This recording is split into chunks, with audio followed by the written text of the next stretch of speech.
Optimal minimalism. At this altitude, I can run flat out for a half mile before my hands start shaking. Can I answer your personal question? Now would seem an appropriate time. What if I did the opposite? I'm a cybernetic organism, living tissue over a metal endoskeleton.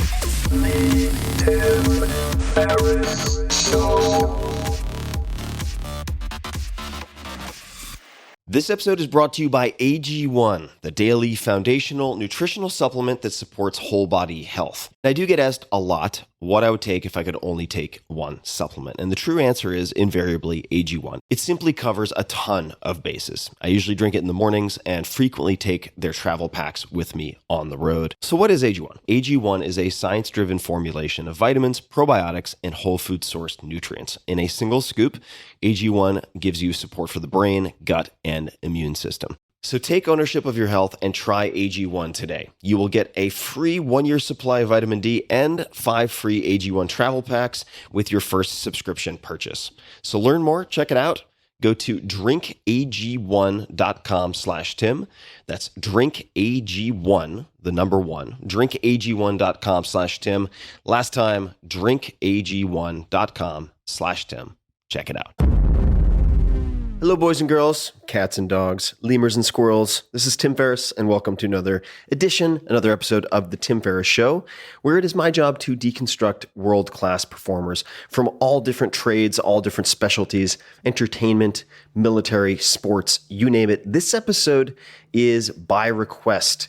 Thousands of you have been asking for an episode on dog training, and I would expand that to human training. How do you condition other people or yourself to do what it is you want them or you yourself to do?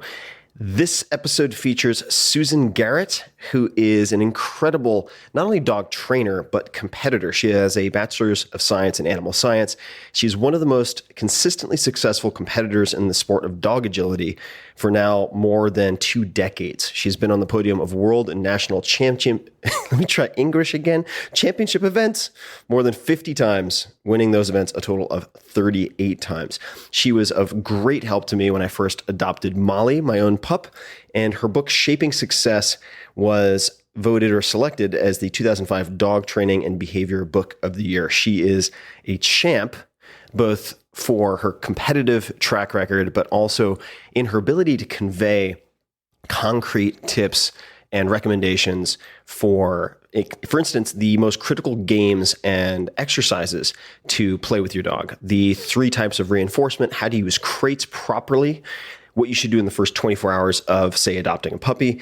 And we talk about just about every facet of dog training, and really the way you should think of this is behavioral modification and conditioning. So this applies to chickens, it applies to maybe irritating in-laws, the cat that won't stop sleeping on your kitchen table. I think I borrowed that from Don't Shoot the Dog, but it's all the same thing. So there are principles in this that you can take away even if you have no interest in training a dog, having a dog, or dogs in general.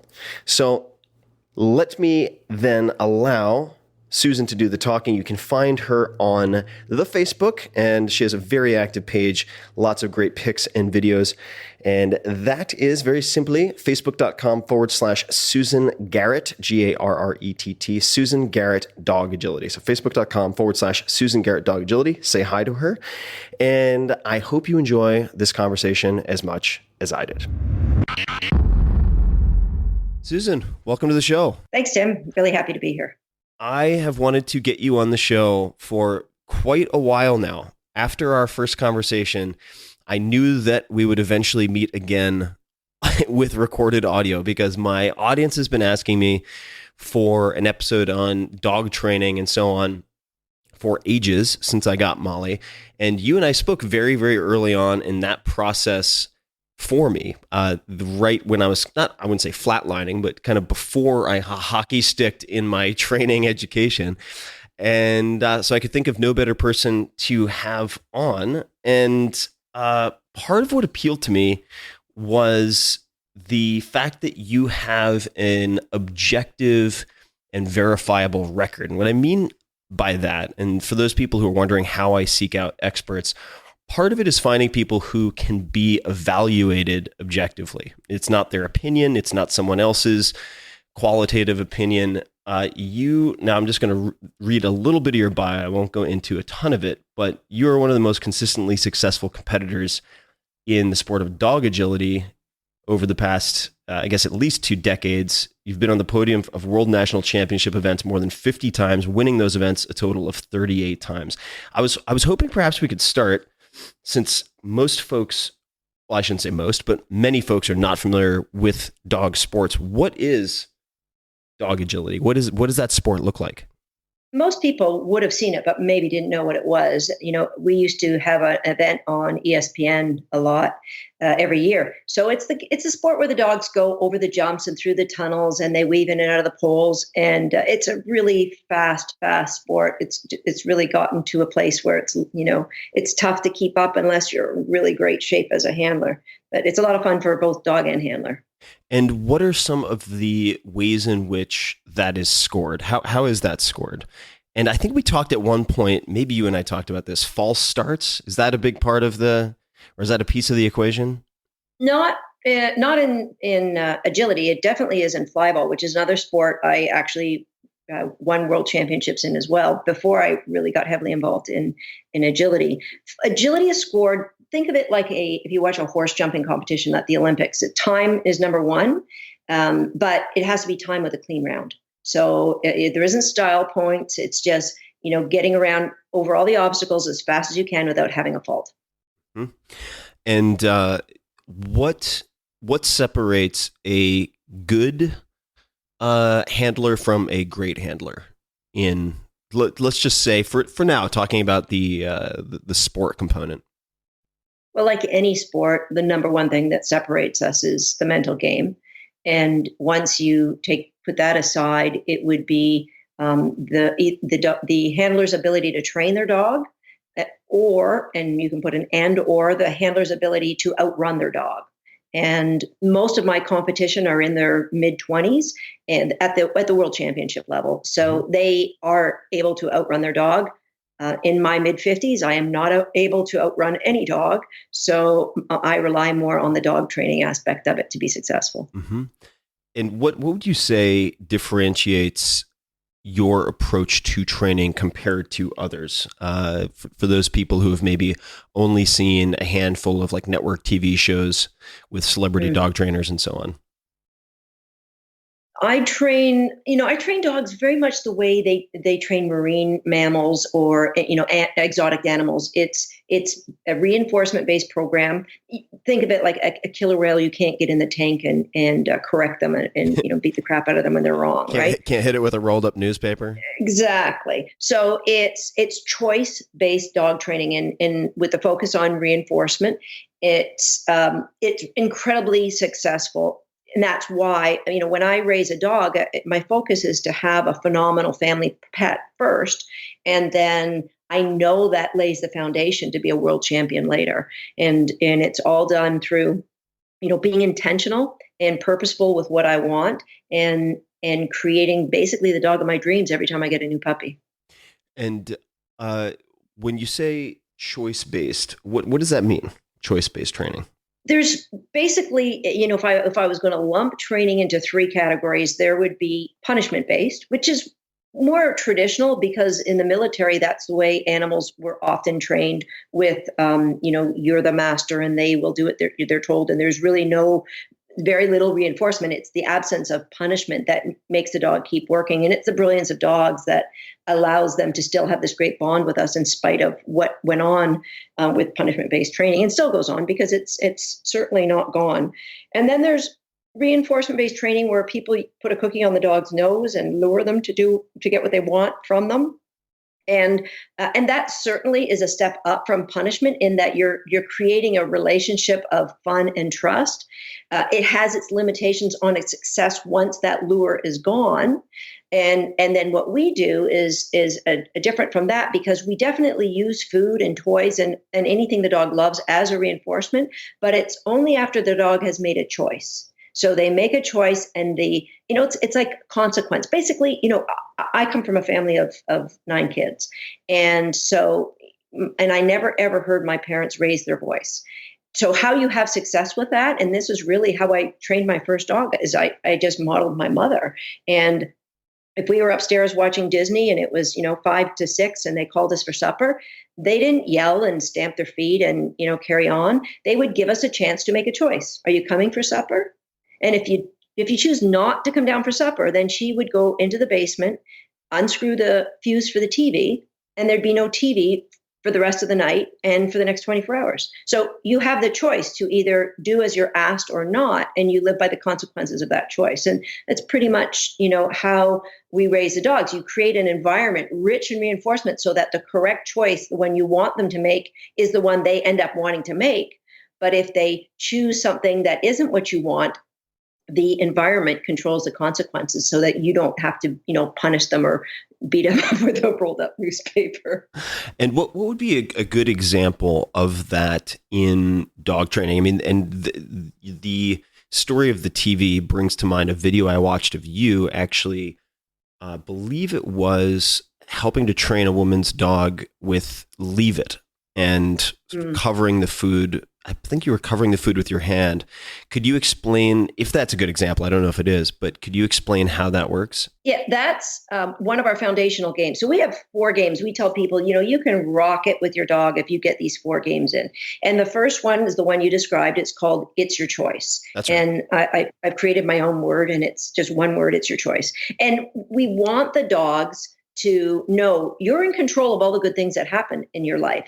And it's just a response cost of me closing my hand around the food. So, you get a handful of really attractive treats. And depending on the dog's food drive, like if it was, a sight hound, a dog that doesn't have a ton of food drive, I might get the top level value food I could get, steak and cheese, and put that in my hand. And if it was a chow hound, like a Labrador, they just love food, or a Sheltie, you could put kibble in your hand.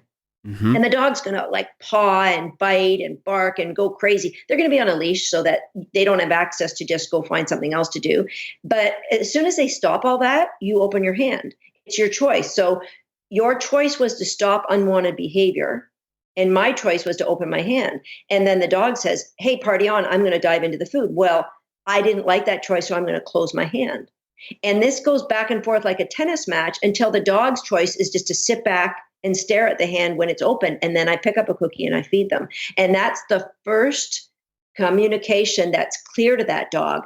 I am in control of the good things in my life, because if I do what this person wants, good things happen. Mm-hmm. And that's the premise for absolutely everything we do. Whether, I have students who train animals at the Toronto Zoo, and it's exactly the same premise, that you control access to the reinforcement, and then you reward good choices by giving access to reinforcement. And the thing is, with dog owners, they don't realize, when we think about reinforcement, they think, well, I got to go cut up some cheese because I'm training my dog. But there's really, there's 3 really big reinforcements for our dogs. It's the food is obvious. Toys, you throw a ball or a frisbee, that's obvious. But it's the hidden ones, the ones that aren't so obvious, that are the ones that get people into trouble. So it's permission to do things. So if you're going to the park and your dog's pulling you on a leash and they're chasing a squirrel and you're like, okay, I got to get rid of this. I'm going to take the leash off. And the dog gets this massive reward of getting to chase a squirrel. But what you've just done with the permission, you've rewarded what? The behavior you don't want. Exactly, pulling on a leash. Mm-hmm. So that goes on all day long. And it's when you have an awakening to we tell our students, where's the value? Where's the value for the dog right now? And if you have an unwanted behavior, like pulling on a leash, you've got to say, okay, here's what I want. Let's just get clear. Be real intentional about, this is what I want. This is what it's going to look like. This is what I've got. So what's between there is a gap of what I have to train. And the first thing to identify is, where's the value for the dog? Because dogs, they just do what's reinforcing. Mm-hmm. And you just identify where that reinforcement is and start to control it in a way that you give them permission for what they want. So if we go back to that dog pulling on a leash, you might stand still until the dog came in beside you, and then praise them so that they connect. Oh, my action gave me the access to be free and chase. Mm-hmm. So you make that connection that all the value comes through you, and you become part of the process instead of the dog and the squirrel being the only 2 people in the process, or 2 animals in the process. And this is it's been a little bit since I was digging really deep in a lot of these videos, which were fantastic. But is that do you call? I think in this particular case, the sort of common heel position, like the dog to your left, the reward zone. Is that the right term? Right, exactly. Reinforcement zone or reward zone. And if that's what you think of it, that all good things in life happen right there. And again, pulling on leash is such a pain in the butt for so many people, but they don't realize that the dog's just seeking a position where we've built a lot of value for, because we give our dogs their dinner and we bend down and put it in front of us. We give them a cookie. They might be standing in front of us or even jumping on us. We give them a cookie. We're sitting on the sofa and we go to pat the dog. They're in front of us. And if you become more intentional about all the good things you deliver happen from the reinforcement zone from your side, bam, you have a dog that wants to seek out that position. And you mentioned a couple things that I want to underscore, just because my fans have been asking me for my personal experience, and I want you to feel free to jump in and be like, you know what, you made a mistake there doing X for this reason. But there are a few things that I think are worth underscoring. So when I was working on, at one point, for instance, recall. So for people who don't know that term, getting your dog to come is the easiest way to think of it, I suppose, but just doing different types of recall and practice at different distances and different, durations and with more distractions, et cetera. But at one point, I remember I was getting very frustrated, which doesn't help matters, as you know, but because Molly just wasn't responding. And then I met with this trainer and she looked at my treat bag and she goes, "What is this?" And I go, "It's her favorite kibble." She goes, she said, "Dude, it's a crowded bar. You got to tip with 20s. and Exactly. And so I went and I got these much higher end, Origin fancy treats, and like problem solved. It was not a it was not a technique issue. It was an incentive issue. And so that was embarrassingly obvious in retrospect. So I wanted to mention that. And then you talked about the three sort of reinforces: food, toys, and then this permission, right? And I guess the biggie, right? And I think one guy who came up when I was polling my audience for folks to pay attention to in the dog training world was Ian Dunbar, and I don't know. I'd be curious to hear your thoughts on him, but he talks quite a lot about life rewards, I think is the way he puts it, but non-food based rewards. And I don't know where I got this from. Maybe it was from you, maybe it was from elsewhere, but I remember being told early on that I could have sit equal please. And I was like, okay, well, then let me practice having Molly say sit before every type of feeding, sit before any type of exit through a door so that I can go out first and then bring her through the doorway. And just treating sit like please and then granting that permission has worked out spectacularly well. It's really been fantastic. The other thing that I'd be curious to hear about from you, or to hear you elaborate on, are kind of prerequisite skills that help all of the other skills. So you mentioned it's your choice. And one variation of that I found really helpful, and I think it's a similar concept, but you could correct me, is training Molly to give me, when in doubt, give me eye contact. And I did that with a clicker, which we'll talk about, but I would basically hold up a treat right in front of her nose when she was sitting down and then move it out to the side. She would look at it and then eventually glance back at me, and I would click and give her the treat. And over time, training her to do that so that I could release her out of a given position, say getting out of a car or something like that, she would always check in with her eyes. And it's been hugely valuable, not to mention cute. And what are some of the other, you mentioned critical games or prerequisite skills that help all of the other types of training? They're all games of where the dog can see that their choices leads to great reinforcement. So, it's your choice for those of us in the sport world. What you described with having the dog look at your face, that's something that we want the dog to look at work. So it might be a spot on my body rather than my face, because if I'm running agility and I have a dog who's drawn to want to look at my face, it would get complicated because I'd be tripping over the dog. Right. So, but it's, for the expectations of a pet owner, there's no problem in that at all, because you're building value for a place on your body rather than a value for scanning the horizon for something. Correct. Right. So it starts with that choice game, and we get to a point where when we're training a dog, we want the ultimate goal of dog training is the value of what the dog wants most of all goes through you. So in the end, there is nothing more valuable than you. So if you start with the hand open and close, and then you put the cookies on the floor, then you can put like bowls of food on the floor and be training your dog, and they wouldn't even think to go and look at the food on the floor because they know that they have to work to earn that. And that's what you want, to be at, and it really takes no time at all if you're consistent with your expectations. And we move from there to crate games, which is really the foundation of everything we do. And it doesn't matter if you never wanted to do a sport with your dog. If I never stepped into any ring again, crate games is the bomb for me, because it sounds like it's just getting a dog to like their crate, but it's not. It's a model for so many things, and it's giving the dog a comfort zone. If you're going to visit friends or family, you can bring that crate along. And today they've got so many phenomenal pop-up crates that are soft-sided that are really convenient. I actually throw one in my luggage when I travel. Do you have any favorite brands or models of the pop-ups? I have so many of them. I'll get back to you on that one, Tim. Okay, will do. There is one that I really like when I'm going to Europe, because it's so convenient. Cool. But I honestly have to make sure that they still make it before I give you. No problem. I'll put it in the show notes, guys. You can check that afterwards. So I interrupted you though. Yeah, crate games, I'd love for you to elaborate on, because this was a huge epiphany for me, because I grew up with dogs, but they were effectively wild animals that lived in my house. I now realize, just like zero training, probably even worse, just like confused savage animals who were loving, but really confused the whole time. So the crate, Molly was the first pup that I had a chance to raise in using a crate, and it just changed everything. So I'd love for you to elaborate on why that's so helpful and so important.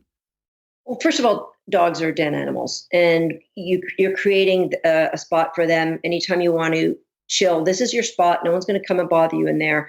So they're comfortable in there, because basically, it's our responsibility, number one, to keep our dogs safe at all costs. And number two, as pet owners, their next job is to build confidence in that dog. And I'd like to elaborate more on how, when we fail them in that, it often leads to aggression. We'll go into that later. But so crate games, we can do both. We give them a place of safety. And every time, think of a kid who's learning a new skill. The better they get, the more confident they feel, and the more they want to learn. And that's exactly what happens with crate games, because rather than, let's say you're trying to teach your dog to sit in a traditional school, they may tell you, either use corrections or food to get the dog into that position. And then if the dog moves, you have to go back with your collar and leash and reposition the dog and keep telling them, no, stay, or whatever it is you do. But with crate games, all you do is you watch the dog, and you go to give them a cookie. And if, as you open the door, they get out of their sit, you just close the door. So it goes back to the fuse being unscrewed when we didn't make the right choice with the TV, that if the dog moved, the door just got closed. There was no yanking or pushing or yelling from us. You don't even have to say anything. You just have to close the door until eventually you can open that door and the dog stays in a sit and you can feed them. And then you grow that to be so many things. Like you said, sitting. As soon as I put my hand on the front door, all 5 of my dogs, boom, they just go into a sit, because they know good things will happen if I do that. And the touching of the door just becomes the cue to do the behavior. There's no need, people think cues in dogs are verbal, sit, but cues can be obviously signals, but they can just be any kind of motion, like touching the door. That means, oh yeah, this is a good thing that's going to happen next. So crate games is, it's just so many things to your dog, and you can grow layers of understanding from there. So if it's, I don't want my dog to jump on my guests when they come in the house, bam, you and you don't want a big crate in your living room. Once the dog understands they don't come out when you touch the door, you can then throw cookies and toys in front of the crate. And I've seen you done this with Molly, right, Tim? Yeah. Mm-hmm.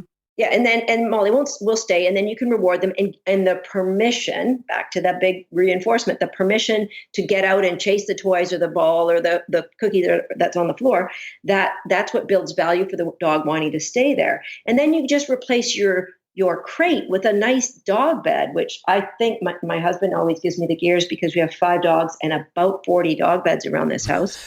You can have an issue. Good for your cross training and gymnastics, I guess. Exactly.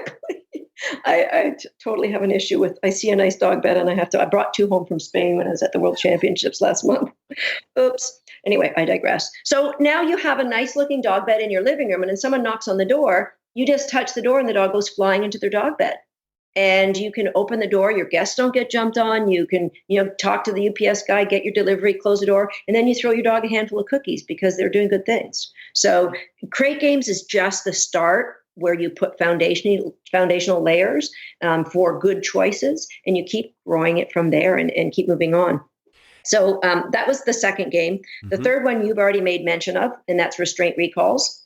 And you can't do those enough. You just, So I'm sorry, what was the name of the second exercise? The third one, or the second one was crate games. The third one was restraint recalls. So, and when I was single, this was an awesome way to meet people. You'd go to the park and say, could you just hold my puppy while I run away? And so you get somebody to hold your puppy by the collar or the shoulders. You move out 5 feet, call the puppy's name, and take off running. The dog chases you, because dogs are prey animals and they love that chase. So we're putting their name we're pairing their name with the condition to run as fast as they can towards us. And eventually you make that distance bigger, and eventually you don't run, you just stand still until they get partway to you, and then you start running, because we want to bleed off the big trigger of you running for them to come running. And, because I don't always want to run when I call my dog's name, but if you build this in at first, you create a knee-jerk reaction that I hear my name, I run. And now I might be just standing at the front door and they're still going to run because of all these restraint recalls that we've done. It's fun. You know what? You get a little exercise in there and the dog just love it. And you can do it in your backyard. If you're by yourself, if you're really, stuck, you just wrap your leash around a pole and you kind of move out a little bit and throw the leash when you call the dog's name and start running. And if you're a fast runner, it's a no-brainer. Yeah, that's what I ended up doing since there are no women in San Francisco. Hence, Man Francisco. Oops. Hashtag moving accident. But the device that I didn't, of course, as a dog naive person or a training naive person at the time, is I didn't realize you could get a training leash that's 30 feet long or 40 feet long. What is it called? A lead, maybe? I don't know. I don't remember the exact. Yeah, lead or leash, either one.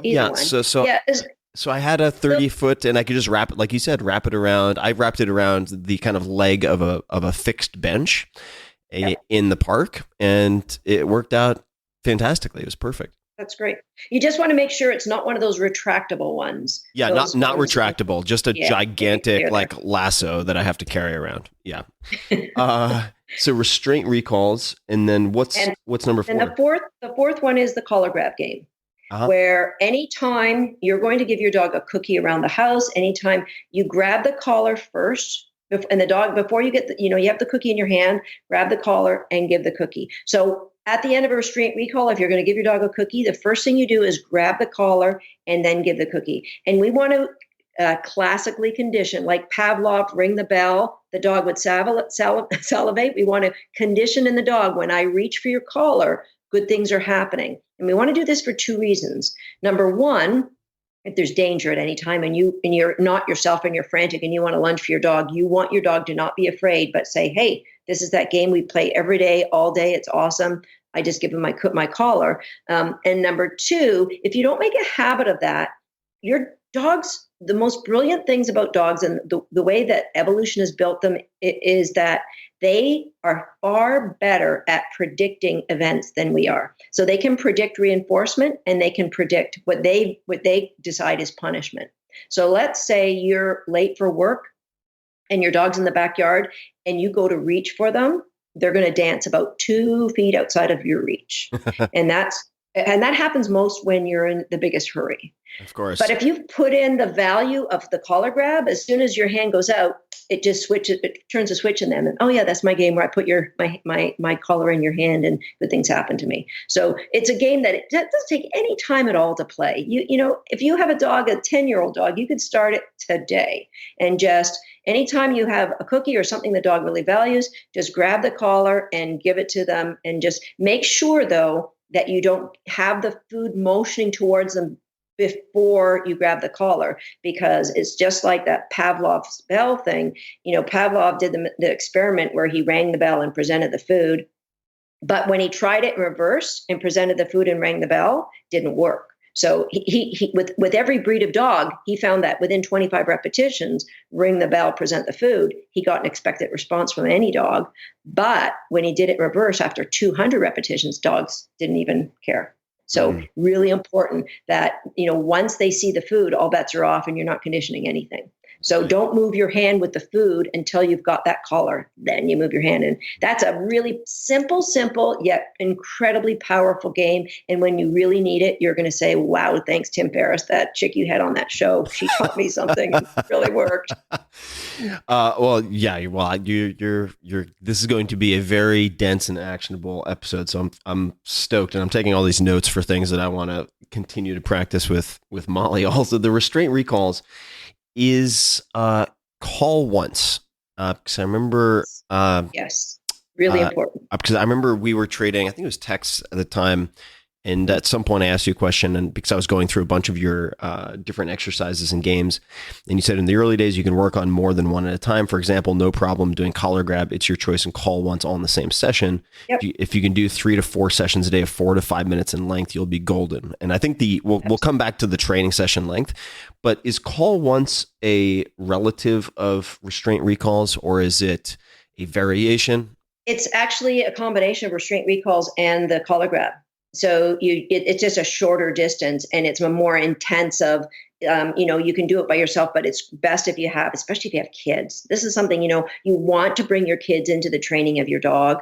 And so you just get a little semicircle, and everybody's got a cookie in their hand, and somebody calls a dog's name. And when the dog's head turns, they grab the collar and give them the cookie. Then the next person calls the dog's name, grab the collar, give the cookie. And the dog is learning to give you that head whip response when they hear their name.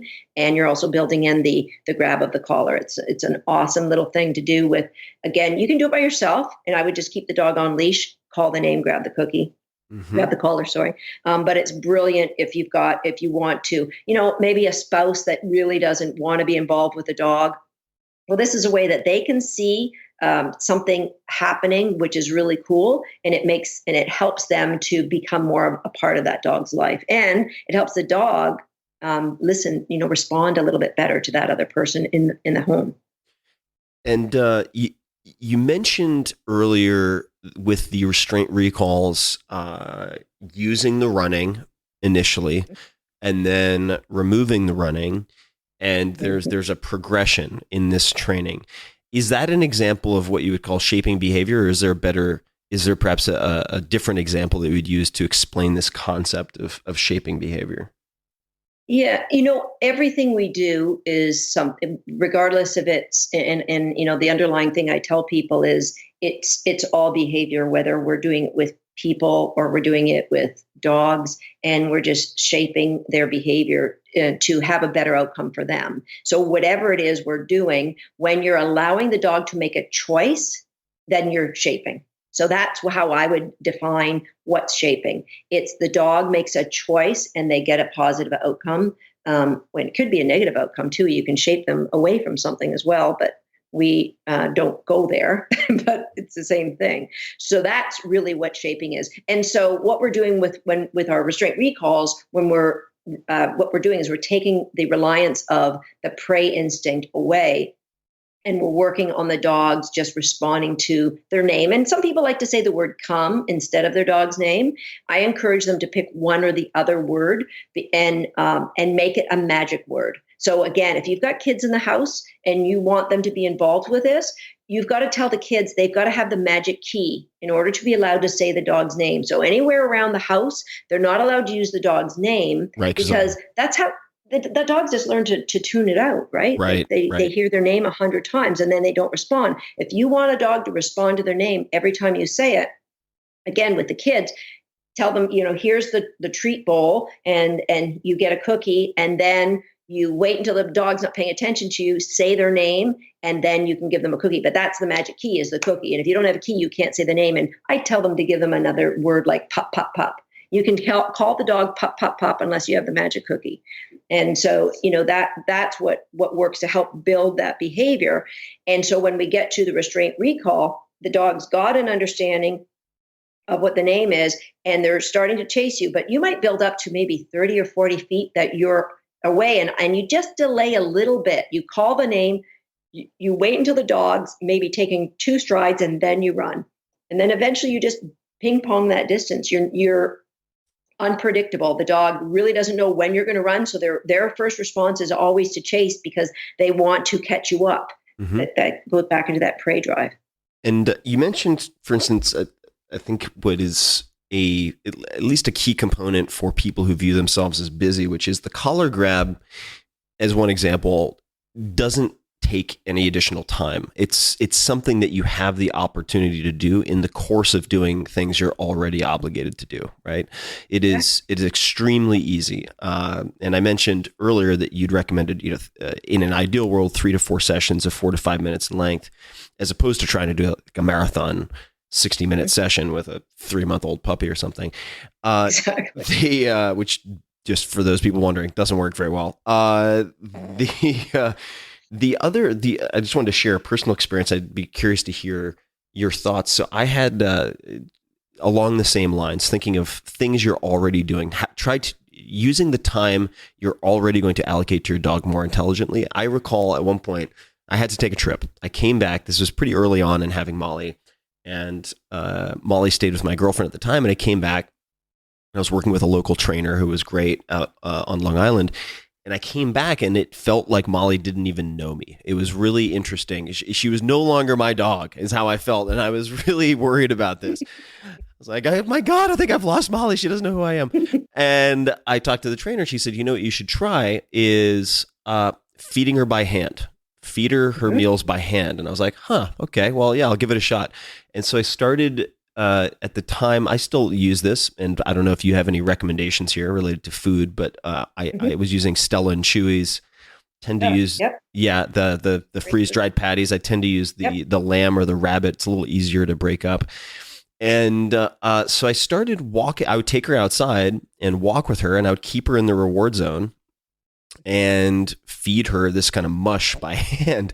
And it was just incredible, because it's like the same, roughly the same amount of time. It really didn't take very long. I was able to develop 2 things. A, the bond between me and Molly just skyrocketed. I mean, it was really, and the trainer was effectively said, he or she who feeds the dogs is the dog's closest friend. I was like, okay, so I'm going to feed by hand, and also made huge strides forward in getting her to come to that heel position, which was fantastic. So anyway, just a side note in something that really didn't take very much time at all. The other combination that really helped me related to the crate and permission was just like you said, the dog sits, you open. If the dog stands up before being cued, you shut the door, right? And you can train that behavior. What I did from the very beginning with Molly is I would open up the crate, use my hand to get her to just as a kind of a stay hand signal to sit until, and I would have the food sort of in front of her and wait for her to make eye contact, and gradually increase the duration of that eye contact, and then give her permission to eat the food. And before long, I mean, really within the span of probably a week, was able to stop using the hand signal because she knew she had to be seated. And then I could just use a release word to get her to eat the food. That I found extremely helpful, and still find helpful. So we still practice that. A couple things though that you said, Tim, that I just want to point out.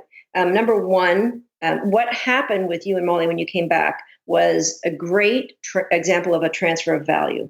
And you made a comment that he who feeds the dog gets the respect and the response of the dog, which isn't the case, because I never feed our dogs. For, John and I have been together for 20 years, and he's the only one who ever feeds them, and they don't give him the time of day.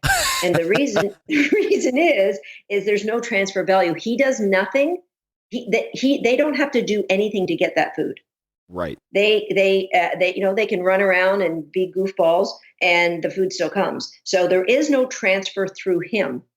Versus what you did was you had Molly in the reward zone and reinforced her there. And that's the magic. That's how you get the transfer of value, is that it isn't just, here's your food and don't you love me?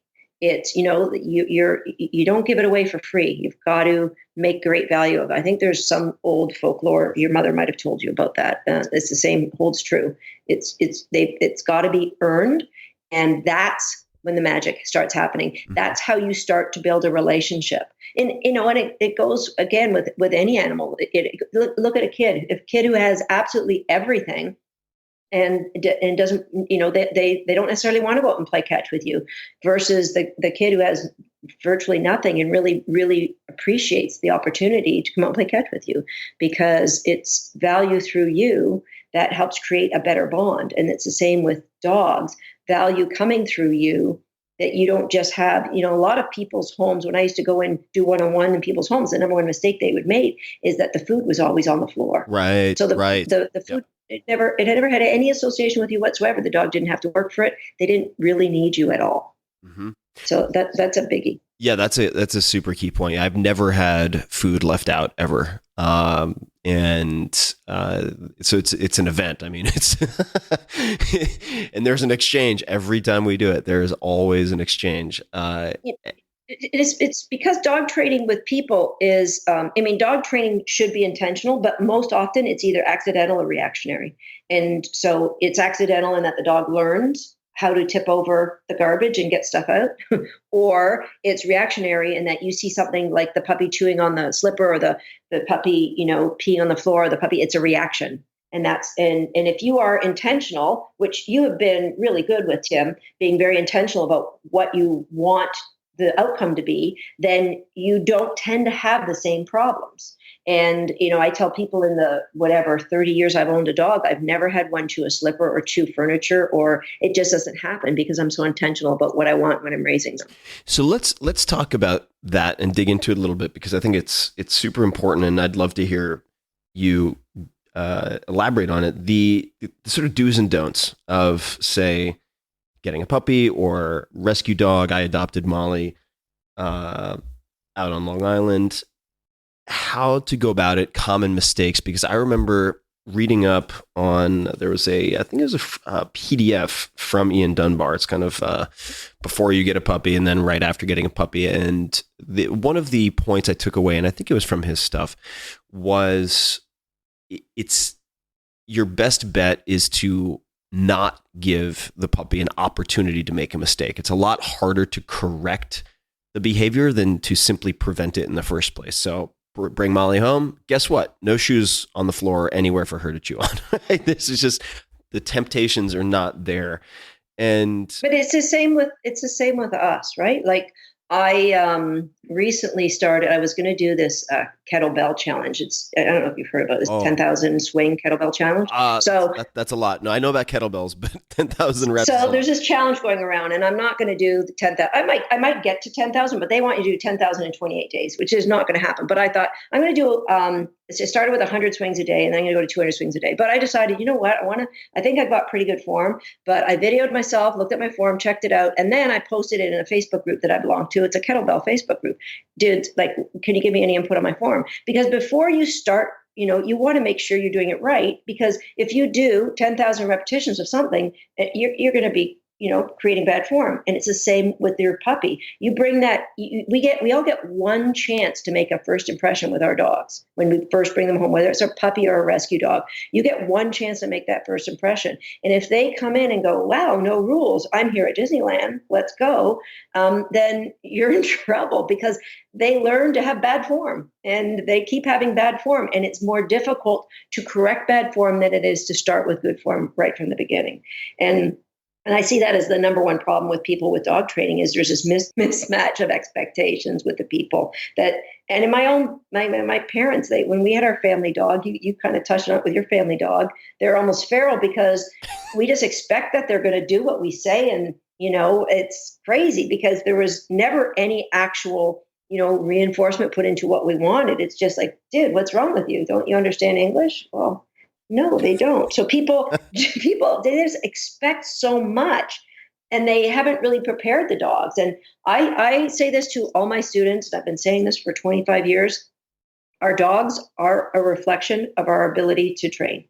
So if there's areas that your dog isn't brilliant at, if your dog doesn't bring the toy back, if they don't come when they're called, when they're maybe 50 feet away chasing a deer, then that shows they're just a reflection and they're trying to help us be better dog trainers. And you either take that information or you ignore it. And I've got on my YouTube page, I've got this video called The Journey. It's probably it's got like 300,000 hits on it. And it's all about, and it's all about that our dogs are here to teach us. And if you don't open your eyes to that, you're going to miss these lessons. And chances are your next dog is going to try and teach you the same lessons. It's not a coincidence. And so our dogs just reflect what we're good at. And you look at that and go, okay, well, I'm going to fix this. So you have a dog that goes to the bathroom on the floor all the time, then it's reflecting to you that you haven't made it clear that there shouldn't be options here.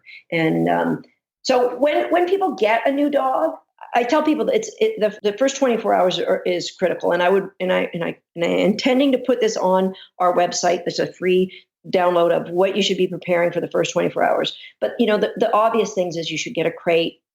And you should get really good quality dog food and education, and again, be intentional.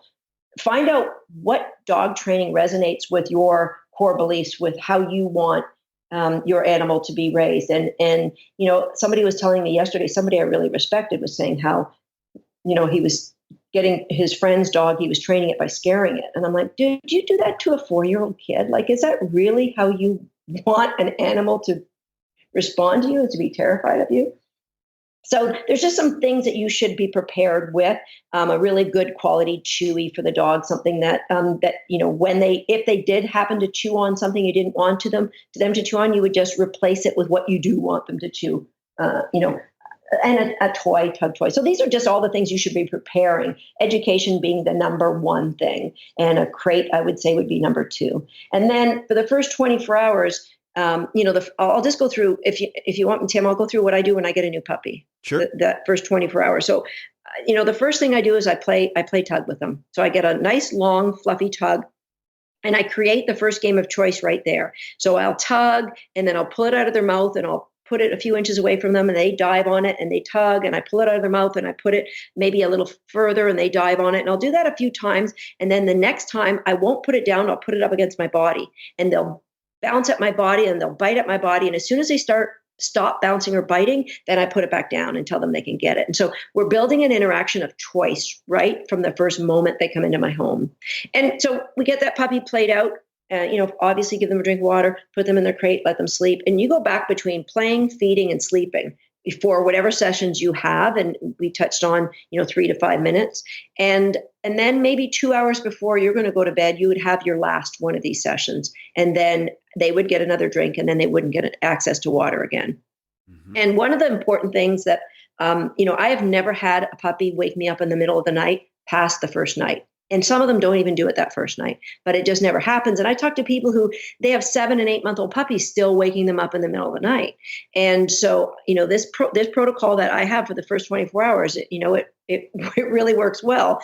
One of the things that I do is I take a chair from our kitchen and I put the crate on the chair, and I put the crate right beside my face on the bed. So I'm sleeping and my breath is blowing into that puppy's crate. You can even get these toys that create a heartbeat, like the mother's heartbeat. And I think those are great too, if you wanted to go that route and put it right in the crate with the puppy.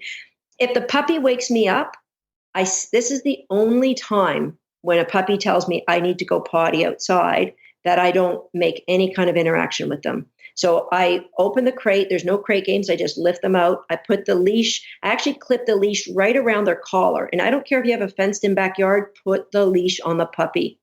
And I take the puppy out. They do their business. I say nothing to them. I pick them back up in my arms, take the leash off, put them back in the crate. So the mistake people make is they go, oh, the puppy's really energetic at 2 a.m. So I'll just do a little bit to tire him out. Oh, hell no. Reinforcement builds behavior. And if you're telling the puppy, play session at 2 a.m. happens every night, you're going to get woke up at 2 a.m. every night. Mm-hmm. So any other time when I take that puppy outside, it's always on a leash so that I can help to create, you know what, I don't want you to pee in my garden. I'd like you to pee in the back corner where the trees are. That's where your potty area. And your dog's going to you're going to be able to clean up the same place all the time because the dogs grow up learning this is where they want me to do my business. So they're always on a leash. And the other thing about always on a leash is, let's say you end up going to a hotel, which I do. If your dog hasn't been raised to do their business on a leash, they're not going to do their business on a leash. And so you're going to be walking up and down in this hotel on that little strip of grass out in front, trying to get them to pee, and they're not going to because you haven't conditioned it from the time they were babies. So when you take them out, always you're quiet until they start doing their business. And I like to give that a name. Have you done that, Tim, with Molly? Give it a name when they do their business? Yeah, I said, you mean, potty was my go-to.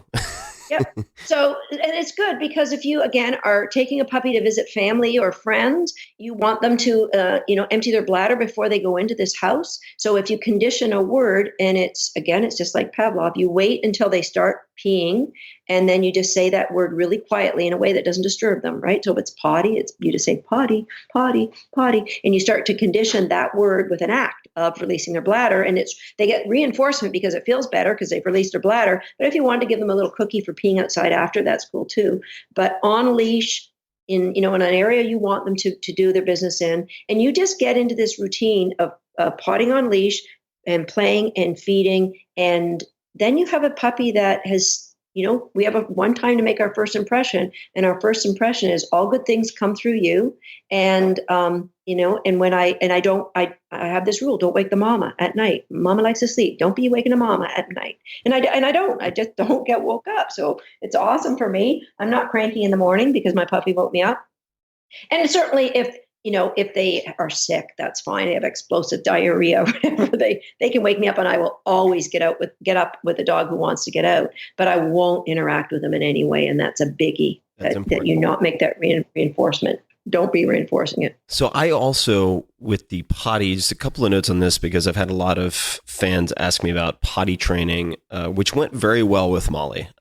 She's probably like many dogs and many humans, good at some things, not great at others. I take full accountability, but the potty training went very well.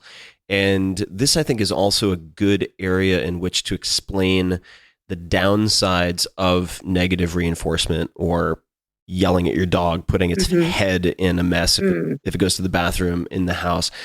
But suffice to say, I used a clicker also. And I think we can actually maybe just give a brief explanation of what that is. Remember, you once described it to me as an audio scalpel, which I thought was a really cool way to look at it.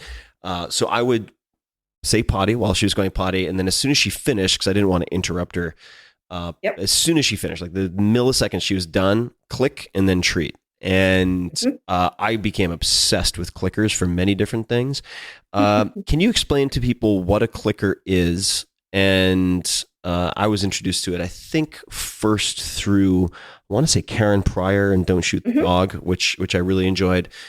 Also background in training dolphins and marine mammals. Could you explain to people what a clicker is and what they are good for and what they're not good for? So it is a marker. So in the marine mammal world, we call it a bridge. So a bridge between marking what we really like and when we can get that reward to the dog. So in a perfect world, when a dog did something we wanted, we could magically make food appear right in front of their face. But that isn't possible. So we need to bridge for the dog between the time of when they did something amazing and when we can get that food to their face. And I know a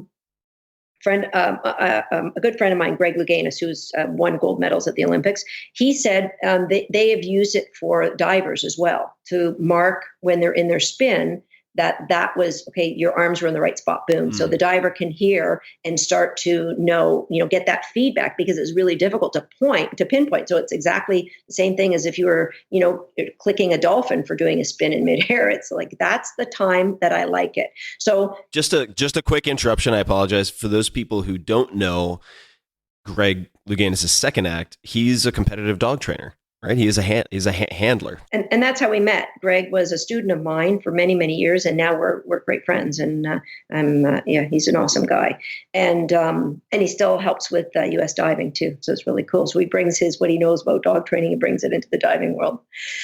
So a clicker is awesome, but it is a conditioned reinforcer. It's telling the dog, it's a promissory note that something is going to happen. That's amazing. And there's a lot of different things you can use. Like if you have a pen click, you can use the top of a pen clicking. You can even, use a word. Yes is the word that I use most often. The difference between a clicker and the word yes is yes can be judgmental, so it's not necessarily the best thing. Meaning it's not as consistent, you mean, as... Right, because you can say, if the dog did something amazing, you might say, yes! And if the dog, you are like, it was okay, yes. So where a clicker is a clicker, and it doesn't have any judgment, and it's just marking, that was good, you're going to get a reward. And but I still use the word yes, but yes isn't always followed up with food. A clicker is always followed up with a toy or something the dog really has high value for. And a clicker, basically, it's using classical conditioning. So it goes back to ring a bell, present the food. Instead of ringing a bell, we are clicking a clicker. And it's best for behaviors that are really that you want to isolate a small slice of a behavior. So, for example, a recall. It's harder to click for a recall unless you're going to click the moment they give you the head turn. But you don't want to just click that moment in time, or it becomes like musical chairs where the dog turns, but they don't move because they're waiting. The music might stop here because you always clicked right here. And so, a clicker, as I said to you, is a scalpel. And there's some great tools that sometimes you need a scalpel. Like if I'm teaching my dog to wave, put their paw up above their ear, then I would use a clicker for that, because I want the height of how high can you reach that paw. I'll click that. But sometimes, if you, I use the example, if you're going to have brain surgery, you want your surgeon to use a laser, and that's what a clicker is. It's really pinpoints, but you wouldn't want that surgeon to use a melon baller, and sometimes a melon baller will do for us. Yep. And that is the word yes. So there are times where you can just mark, that was good. Thanks for bringing that ball back. Yes, good dog. Other times you really want something that gets the message across super clearly that this is a slice of the behavior that I love, and that's when you use a clicker. And how do you feel about using a clicker directionally? And what I mean by that is if a dog does something partially correctly, for instance, you're trying to get your dog to roll over, let's just say. And so you start with, hypothetically, a treat, and you kind of wind their nose back towards their tailbone to get them to roll over, but they only do it a quarter of the way. Would you click to encourage them to continue in that role? Or is that something that you would only reserve for the completed action? No, I would definitely use it for to start create a behavior. I would do parts of it for sure. And oftentimes I don't use the cookie as a lure, but I would, and not that I would have a problem with anybody doing it at all. But if you, a lot of the times, like let's say you were getting your dog to spin in a circle. similar to rolling on the Right. ground. But if they started turning one and they started going partway and you click that, they're likely going to carry on the rest of the way to get the cookie, right? And so you're actually clicking, you're marking, that's what I like, and then they're coming around to get the cookie, so it finishes the spin, and you get the spin a lot faster by using that clicker instead of just luring the spin all the way around. Same with if you were wanting to teach your dog to back up. We're going to get some good party tricks from people here. You could take like a piece of kibble on your kitchen floor. That's the best combination for teaching the dog to back up. And you would wait that the dog shifts their weight backwards. You would throw the cookie between the front paws. And then the dog would look down for the cookie and you could click that. And then guess what? They're going to look down for another cookie and you click that. And now you're clicking them for backing up. And you just wait till they back up even further and you just keep rolling the cookie. We call that about placement of reinforcement is just so powerful when you're trying to shape behaviors. It's, we want the behavior to be the reinforcement to be associated with what the dog is doing. Therefore, for example, if you're trying to teach your dog to lay down, and they laid down and you clicked them and you gave them a cookie when they got up, they would still learn to lay down, but the placement of reinforcement is such that it delays that learning. It would take you longer. And if you got the cookie in while they're in the down, that would be much better. Right. And this actually relates to what I'd mentioned earlier about potty training and why punishment can backfire, because you have, and I'd love to hear you elaborate on this, but just based on my understanding, for instance, with Molly, I grew up in a house where it's like the dog went to the bathroom. It wouldn't be like shove the dog's face in the poo or anything like that, but it'd be like bad dog, right? And then put the dog out. The dog would have this shameful look, and then hopefully they learn something. And of course, they didn't learn anything. Eventually they ended up going to the bathroom outside because they just preferred to be outside. But the point being, as it was explained to me, if number one, you're probably not going to catch the dog in the act, so there's going to be a temporal dislocation, right? There'll be the dog may not put causality together, and number one. Number two, if you just terrify your dog, they're just going to find a nice, quiet, secret corner to go to the bathroom in. And on top of that, we were talking about getting a dog to back up. The benefit of the positive reinforcement, and you can see this. It's amazing to watch Molly, who's really the first dog I've trained ever, to offer behaviors, right? You want the dog to try to figure out the puzzle. And so sometimes when Molly knows I want something and she lights up, she enjoys training, and she'll try 7 different things. It's like, no, we're not doing paw. No, we're not doing spin. No. And she'll slowly try to figure it out and deduce it. And you want your dog to do that so that you can then reward when the dog does the right thing, right? Or does something approximating the right thing and moving in the right direction. If you terrify your dog, they're just going to opt out, right? I mean, they don't offer the behaviors, and then you have nothing to reward. So it becomes a lot harder to use a bridge or a marker to use any type of conditioning, classical or operant conditioning, to connect the dots for the dog.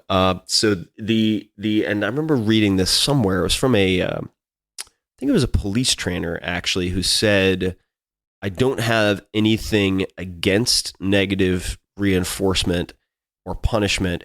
If it were the most effective, I just haven't found it to be the most effective. And so the argument was not so much a moral one in that case, although you could make that argument. It was a practical one. And I don't know if you have anything else you'd like to add to that.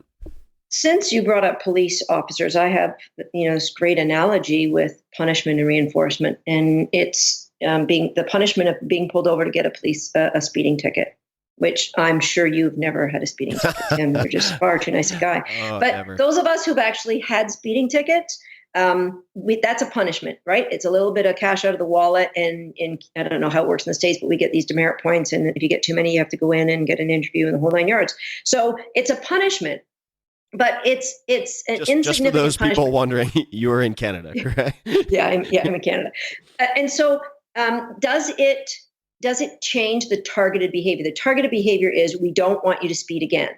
Well, clearly it doesn't, because there are some of us who do speed again. But all punishment has fallout.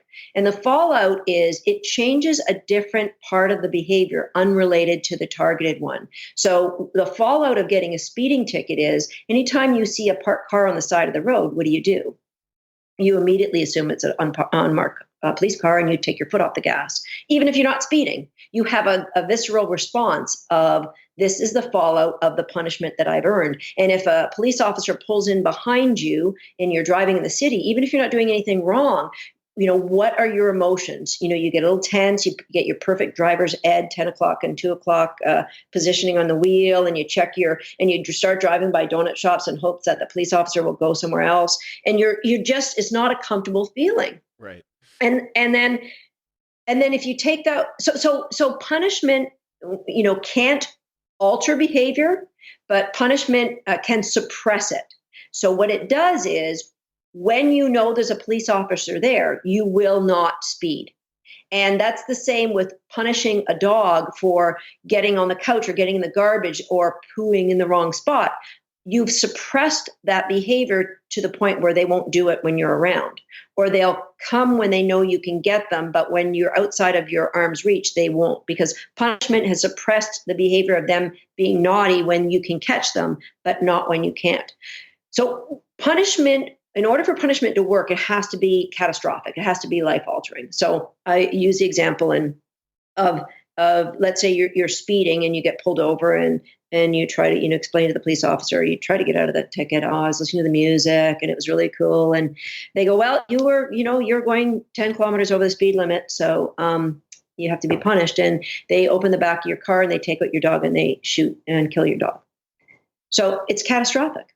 And if you ever, like, once you got out of prison for killing the police officer, you got to think, would you ever drive again because of this punishment? Like, would you, and if you had to drive for work, would you drive with a dog in the car? And if you had to drive like the dog to the vets, would you speed? There's just no way you would speed. You'd probably go like 10 kilometers an hour down the road because you would be terrified, and you'd probably be sobbing the whole way because you're driving with a dog in the car and you don't want to get in trouble. And then what if a police officer pulls up beside you or behind you and now you would just be enraged and you'd probably break into this hysterical, it would just be catastrophic punishment has catastrophic fallout. Mild punishment has mild fallout, but neither of them fix the targeted behavior.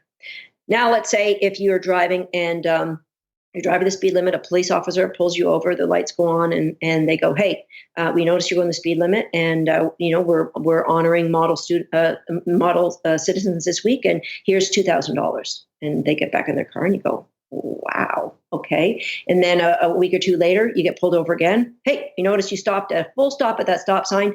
Here, $400 in your pocket. And this goes on and you get a couple more rewards. And then, do you speed again? If you knew you had to be at work at 9 and it takes you 15 minutes to get there, you don't leave at 10 to 9 anymore. You leave it like at 7:30 so you can, tour around the streets and look for police officers to show them how good you are. And if a police officer pulled in behind you, then would you get all verklempt and have this visceral? No, you'd be like, dude, hey, it's me. Like, you'd have this amazing response to seeing a police officer near you. And that's what reinforcement does for our dogs.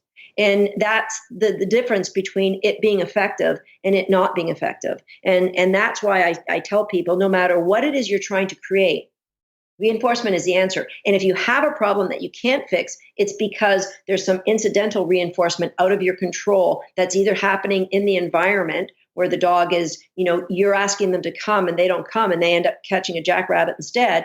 Massive kudos for them, big time reinforcement, right? So the reinforcement is there when the dog isn't doing what you want them to do. It's just out of your control, and you have to, bring that back in, which is why it's always better to do it right the first time and have a plan. But it doesn't matter how old the dog is. The old, can't teach a dog new tricks. That's crap. You absolutely can start with a dog of any age. We had the oldest we've ever had in our class is 17. Somebody from Jersey brought their 17-year-old dog up to learn how to shape, and it was awesome. And they absolutely can do it. So no, this is a great story, and I want to tie it into perhaps a question that some people listening might ask, which is, okay, Ferris, well, if you're not chastising your dog for taking a dump on your kitchen floor, what the hell are you doing? And number one is coming back to, and feel free to interject at any point here, but number one is, just like I removed the shoes so that my dog my puppy at the time wouldn't chew on the shoes and develop that as an incentive, right? A reinforcer. She was very confined in the beginning. Number one, I used a crate all the time. And I think a lot of people suffer. They want to be extremely nice in their minds in the short term, and they sacrifice a lot of potential long-term rewards for the dog and for the family by not using, say, a crate early on. So number one, Molly was spending a lot of time in the crate, but she was also, when she was outside of the crate, always within eyesight and in, say, one room. She was not allowed to wander the house. And the times that I did find her, say, peeing on the floor, and it happened a few times. Mm-hmm. Yeah, I would immediately pick her up, walk her outside, walk her outside, put her where I wanted her to pee, and then click and reward. So that's it. And it was really not being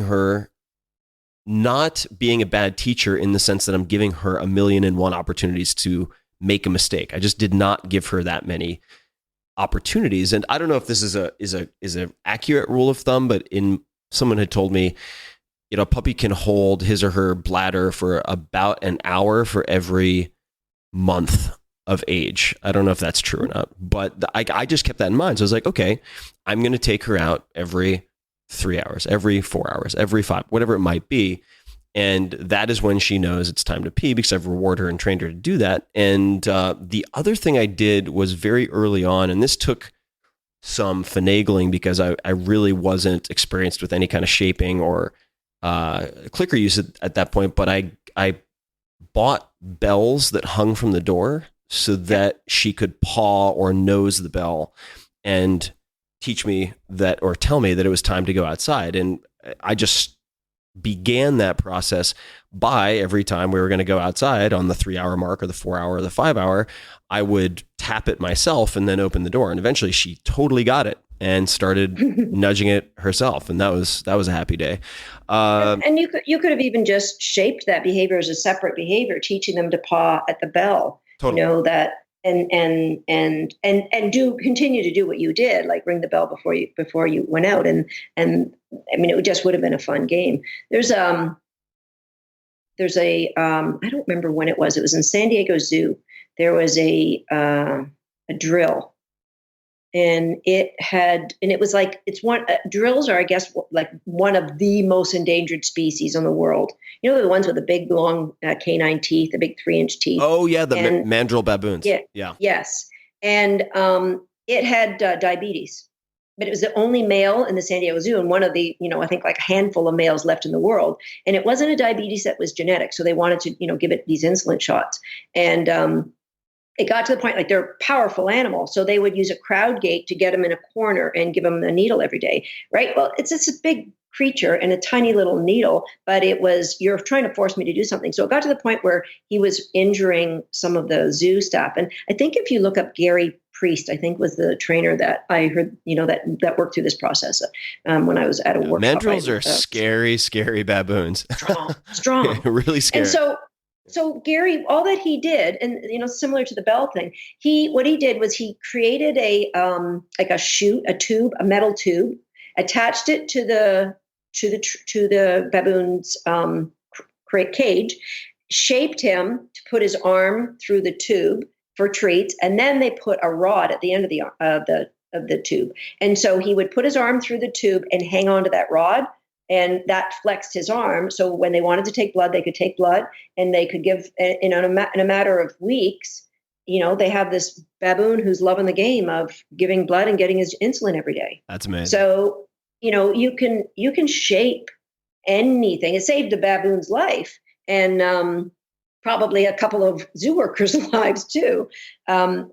Shaping behavior is it's far more cooperative. And the other thing about it is it creates far more opportunities for the dog, because when punishment doesn't work, which it won't long term, that dog ends up living a life of restriction. So they don't get to go off leash at the park. They don't get to have freedom of running, living in the house And when by the time, if you do what you did and have the dog in a crate, the puppy in a crate, or the dog when you first get them, and then what we do is we call it the gated community. So you can get an X pen. They're called X pens. A lot of the conformation show dog people use them. And they're like a little 3 or 4 foot high pen that you can put up in your kitchen. And when you're supervising the dog, but you say you're cooking supper, so you're supervising, but not really, you can throw a couple toys in there and you're cooking supper and you can watch. And then if you have to leave the room or go outside, then the puppy can go back in the crate. So they're still in a smaller area, so they don't have access. And people think, oh, I want them to be my family pet. Well, when you have a baby, you keep them in a playpen. You don't let them crawl all over the house. Where you don't let them play with the silverware. Exactly. And it's about when the baby can make good decisions for themselves, then you don't have to confine them so much. And it's exactly the same for our dogs, right? You set them up to make good choices, and that gives them the opportunity to earn a life without restriction. And by not doing that, that dog doesn't live as full of life, and you are sentenced to management for the rest of that dog's life. When you go outside, you have to put the garbage on the counter because the dog might get into the garbage, and you can't leave any food around, or they'll rip into the food. And so it's a life of management. You have to make sure the latch is on the gate in the backyard, because the dog, once they get out, they're gone down the street. And so life of management for you, which is a ton more work, which leads to a life of complete restriction for that dog, which is sad, because you know what? They deserve to have as much joy in their life as they can get, because they're awesome. Totally. And I get asked by some of my friends, for instance, because from their vantage point, and this is not me saying this is true, but, across the board, because you have a different benchmark as someone who's a professional who trains competition dogs and so on. But a lot of my friends who have basically had the types of dogs that I did growing up, animals who live in your house, and maybe they sit and they probably don't go to the bathroom in the house anymore. But besides that, like, all bets are off. So they see Molly and they're like, oh my God, that's the best trained dog I've ever seen. Because we can do some fun stuff. Cool. Like I can have her go from heel and like through my legs and do a little spin around and kind of, rotate different directions, and she'll follow the heel and all this kind of stuff, the decorative stuff. Right. And I just said, and I'd be curious to hear your opinion on this, but I said, if I look back at what I did, all it took was about 3 months, maybe even less, of doing 2 or 3 very short, like 5 to 10 minute sessions a day. That's it. That's all it. And doing the stuff that doesn't take any extra time. Sit for please. Anytime Molly wants something, to go out of the door, if it's especially for anything safety related, right? So she doesn't go charging out of a car or something. I always go through doors first, right? That was one of the protocols. And it's like, well, you're going to do that many times a day. So and that's just in the course of your day. But it was maybe 2-3 sessions a day. And I really feel like if you get it right in the first 3 months, you're kind of set. I mean, you can't just slack off, but it's amazing. I guess my shameful confession is, I'm not doing a ton of training with Molly anymore, but because I just set aside, and guess what, people, like, you probably do need a couple of 5 to 10 minute breaks yourself anyway. It was not that hard. And if you can't afford to put in that time, you probably shouldn't get a dog, right? I mean, it's absolutely. That's been my experience. I wanted to ask a couple of questions. So the first is, one of the things that I experimented with, and ultimately the room was small enough that I could keep an eye on her without it, but instead of using an X pen, which is a gated community you talked about, which a lot of people seem to have used very, very successfully, I experimented with tethering. So using a short leash, or some people use these, suppose they're cords of sorts, to keep your dog attached to you as you walk around the house or whatever. What is your opinion of that approach? Not a fan, because it's removing choice. And I love to give the dogs choice. So, it's a difference between trying to create the bond because you become accustomed to being with me all the time, or creating that bond because they're inspired to want to be beside you all the time. And so that's the reason that I've not been a fan of that. The other thing is, you know what? I go to the bathroom. 5 dogs want to go to the bathroom with me. My dogs follow me everywhere. And so that relationship and that kind of, phenomenal bond is there with all of my dogs. And even like I have a 17-year-old and I have a 1.5-year-old, and it doesn't matter. It's still very, very strong. And the other thing, I move so much, like it would just, they'd be underfoot all the time. So, the big reason though for me is it comes back to, I want to train my dog in an environment based with choice, so that they have the choice to just hang out in their X pen. And then I'll do things like I'll have my X pen in my office, and there's a flight of stairs to go into the kitchen. And so I'll walk into, take them, I'll walk the puppy down into the kitchen, and I get to a dog bed. And this would be like a 3-month-old puppy. And I'll just stand there by the dog bed and I'll wait. And the puppy will offer to go in. I'll throw cookies and I'll keep throwing cookies as I'm making my way across the kitchen to get my water. And then I'll throw cookies all the way back. And then I'll give them a release word, permission to leave and come with me again. So it's like, those are all choices that lead up to this phenomenal relationship that I have with my dog, that it's not because you have to, it's because you want to. And, any time we have a choice in life, you hear the alarm go off at Monday morning at 9:00 and you have to go to work, and suddenly you go, like, I think I have a sore throat. I might have a sore throat. But if the alarm goes off at 6:30 in the morning because you have a hockey game on Saturday morning, boom, you're out of bed, done. Because one is you have to and one is you want to. And I want to inspire my dogs to always want to, no matter what it is. And so I get dogs, like even my terriers, if they could be out chasing a squirrel, they might be within a mouthful of catching them. And I'll just say, we're going this way, and boom, they'll stop on a dime and come back, because they've always had those choices in life. And those choices have been layered so that they always want to do what I want. And so a couple of other things that I'd love to get your take on. I feel like I found these things useful, but I'd like to get your take, because I don't want to recommend them, but they seem to be useful for you. So one was not so much variable reinforcement schedule, that we could get into that, but that might be a rabbit hole that is round 2 on the podcast. Yeah, exactly. But I did do, particularly with recall practice, jackpotting, right? So like once or twice a day, just randomly, instead of getting one treat, it'd be like, boom, you're getting 10 treats or whatever it might be. And do you feel like that is a valuable practice at points, or how? Yeah, where it's something that I will do, but it is, science has proven it has zero value in training, and sometimes it will actually hurt your training. But you know what? It makes me feel good. And so even though I know that, I will still do it. Like if my dog does something exceptionally well, oh hell, I'm all in. It's, you know what, I'm jackpotting that. But here's what the science has proven. So there's a couple by the name of Bob and Marion Bailey, and they were my mentors. Marion passed away, and Bob's still an awesome friend. He just turned 80 today, actually. And they made a living. Instead of being scientists who, were in a laboratory and playing with dolphins, their livelihood was based on training animals for the armed forces, for espionage. Remember this. Yeah. Like pigeons and cats. Couple. And every 1,500 different species of animals they trained. Phenomenal. We could do a whole podcast talking about what was the last name of the couple again? Bailey. And actually Marion Bailey, she was a graduate student of B.F. Skinner. And so yes, the Skinner box. Phenomenal work that they did. And so their putting food on the table was dependent upon getting the science right. And so many of the people that we would talk about as being, founders and really having big influence in animal training were teaching at a university. These two were in the trenches taking notes, like their livelihood, they had to do this right. And so like their research is phenomenal on all different aspects of training.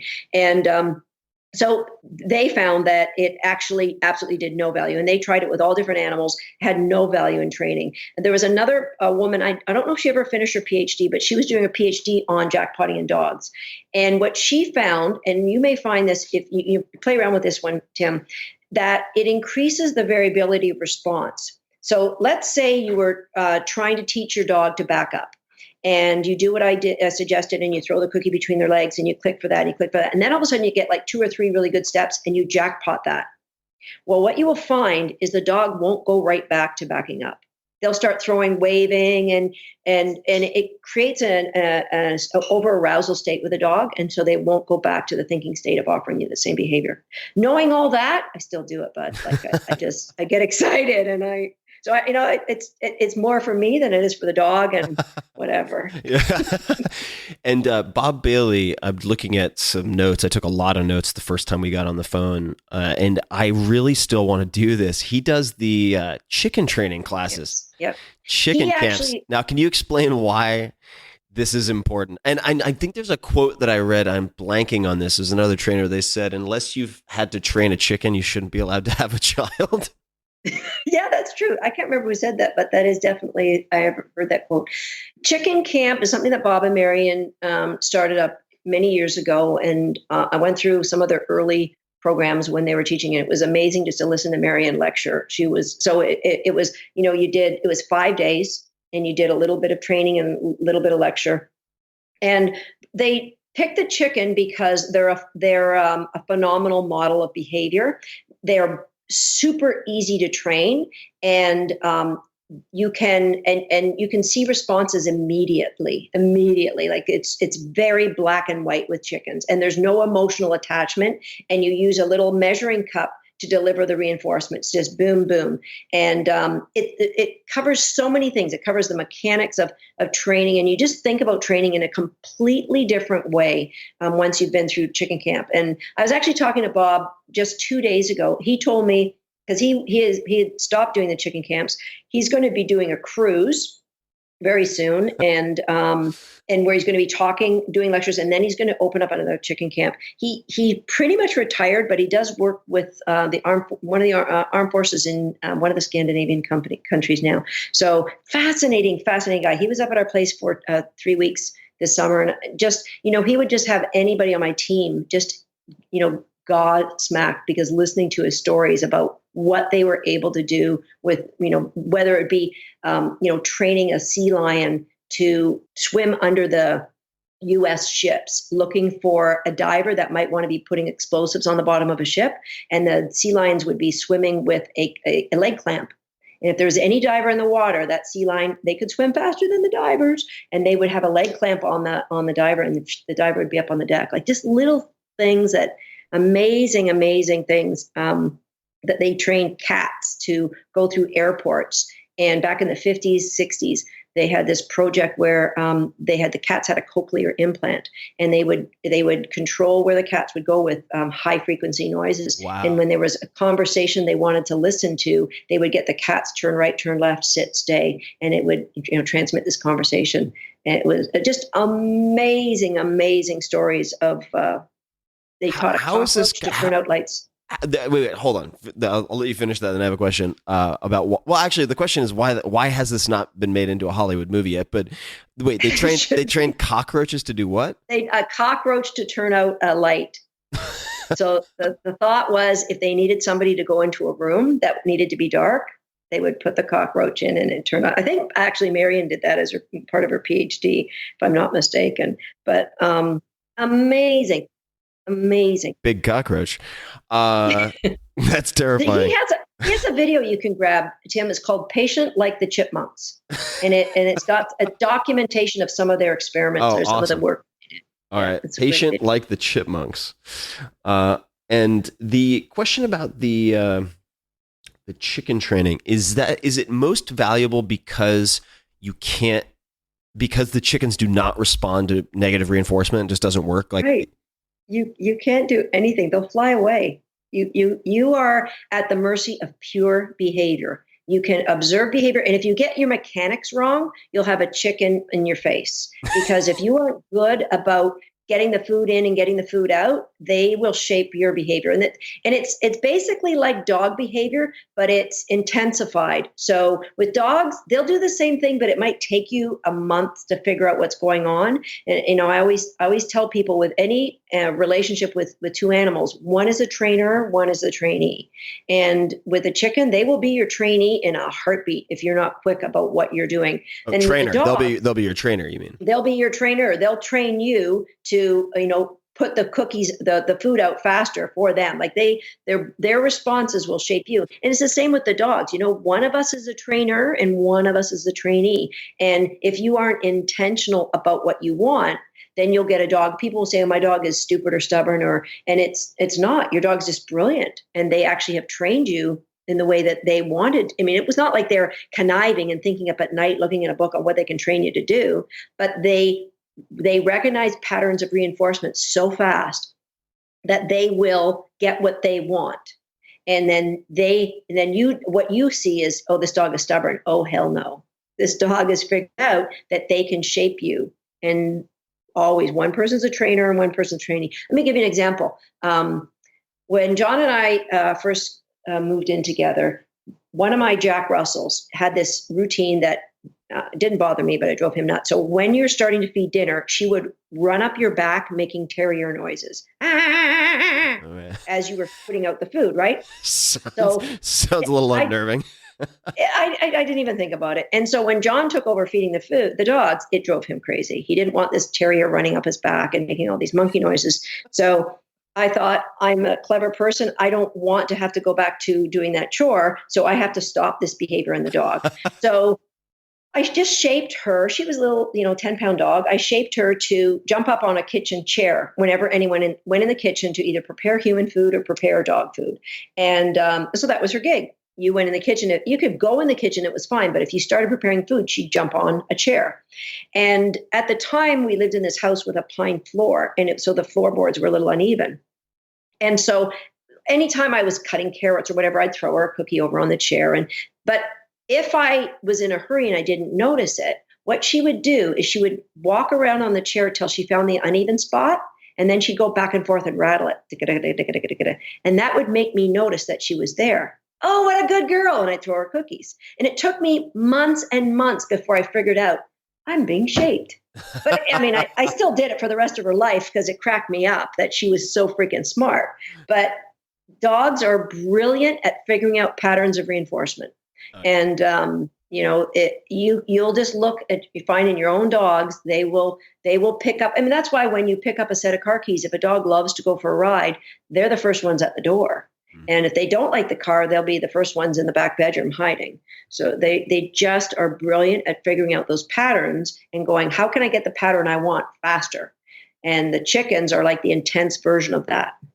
It's a lot of fun. Chicken camp's awesome. Oh yeah, I really want to do chicken camp. So the couple more. So a few things that I was told that again could be complete placebo effect, but some of which I think was helpful in the beginning, and I'd love to get your take, your BS meter on some of this.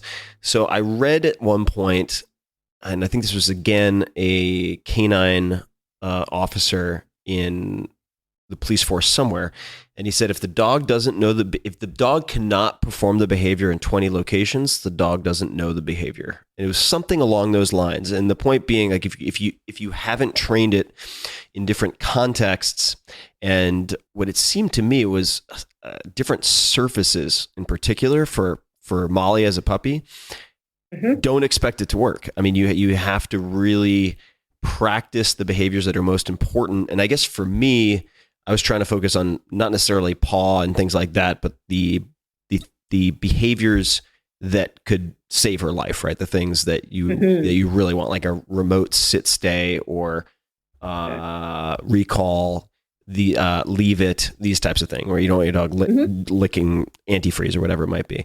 Right. Exactly. How do you think about, I guess, failure proofing behaviors to the extent possible? One thing that another kind of heuristic that I found helpful to think about were the 3Ds. And I mentioned it earlier in passing, but having a simple behavior, but then ratcheting up the distance you are from the dog, the duration of fill in the blank, and then the number of distractions, right? As you can kind of take them from white belt level to black belt in a given behavior.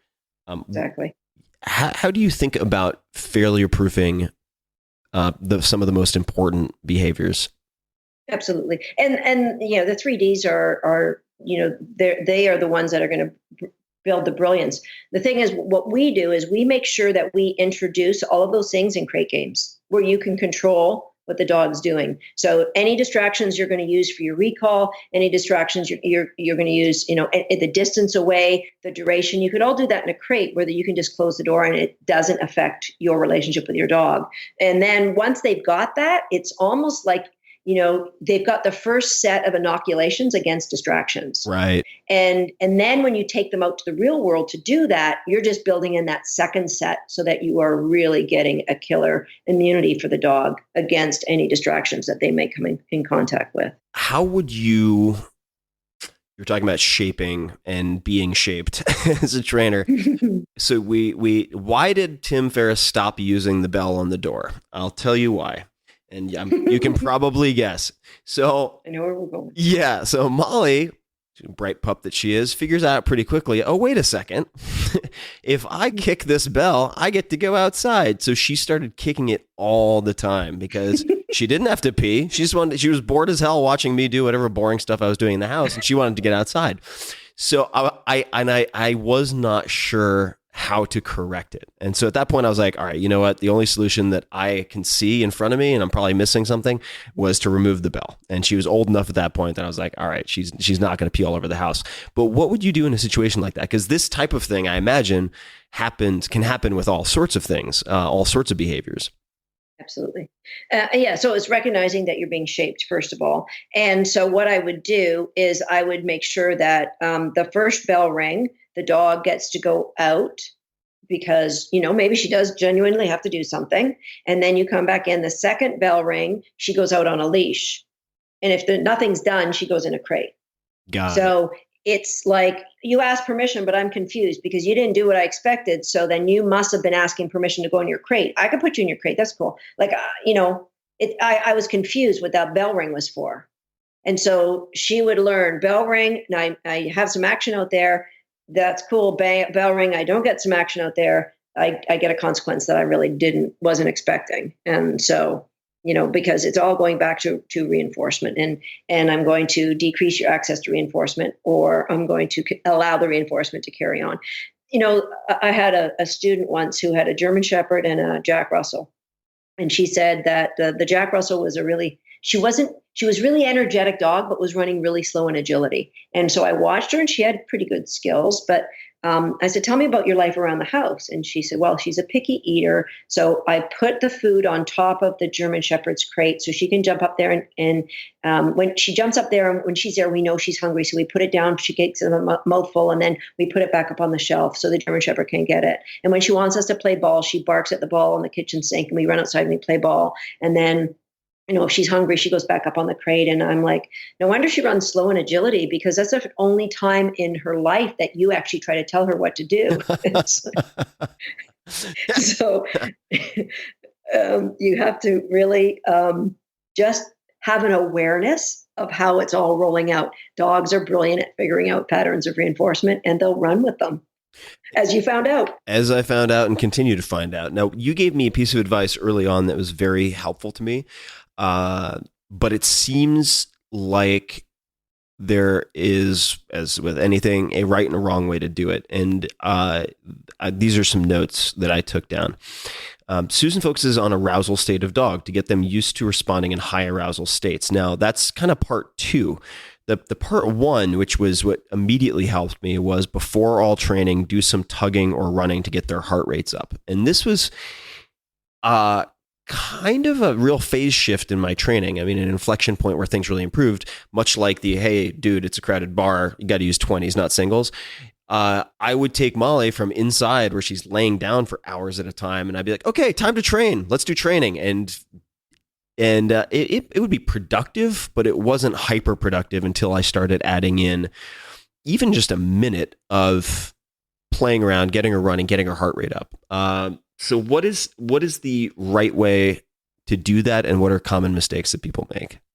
It really depends on the dog. You have a dog, Molly is a dog that likes the rough play and bouncing around. You might have like a smaller dog that doesn't get into that kind of play. But the most important thing is you've got to get the heart rate up.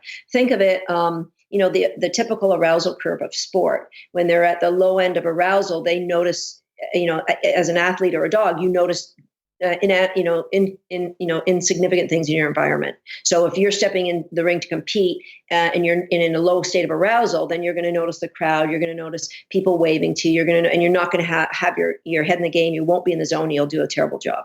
And the same with the dogs. If they're in a low state of arousal, then they're going to notice, oh, look, there's a fly. Oh, there's something to sniff. You might get some work, but it won't be productive. And so if you can get them into that higher state of arousal, and changing the physiology is the easiest way to create that. And with a dog that maybe doesn't like to tug, you can do a recall where they chase you for a cookie. You can do things like rolling a cookie across the floor or hiding a cookie in the couch cushion so that they have to get engaged and find it. You can give them to find it. So you're getting them into a more hyper aware state where the distractions don't notice them. So when you're in the zone, when I step to the ring at the World Championships and they say my name, I don't even notice that the speakers are on because I'm just focused on my task. And the same is true when my dog's training with me. If there's other dogs in the area, it doesn't matter what's going on. They are completely in the zone with me. And that's what we're doing when we're tugging or getting them moving around first. How much is too much? And the reason I ask, and I guess my second question is there a way to calm your dog down if they're redlining? And so I'll give you a very specific example. So Molly, unfortunately, she lacerated her foot on, I think, a piece of glass. So she was stitched up for a while. We didn't do any real training. And she seemed to be in a more easily distracted state after a bunch of kind of lethargic sitting around. We went to a friend's house. There were tons of people around, new environment, big pool in the backyard. Molly loves pools, bunch of kids petting her, playing with her, and like a crotchety old dog that just wanted to kill everything, that was super yappy and just like distracting to me and doubly distracting to Molly, and people ordering pizza and cooking meat. And there was just everything going on. And basic obedience, no problem. Sit down, remote stay, whatever. That was all fine. But my buddy had seen her do some pretty dramatic stuff, at least in his mind, and he wanted to see it. So I was like, okay, sure, no problem. So I go to do some of the fancier stuff, and you could just see the beach ball. You could just see like the computer frozen. And she was just like getting it 80% right, but not quite figuring it out because the dog was freaking out. Everything's going nuts.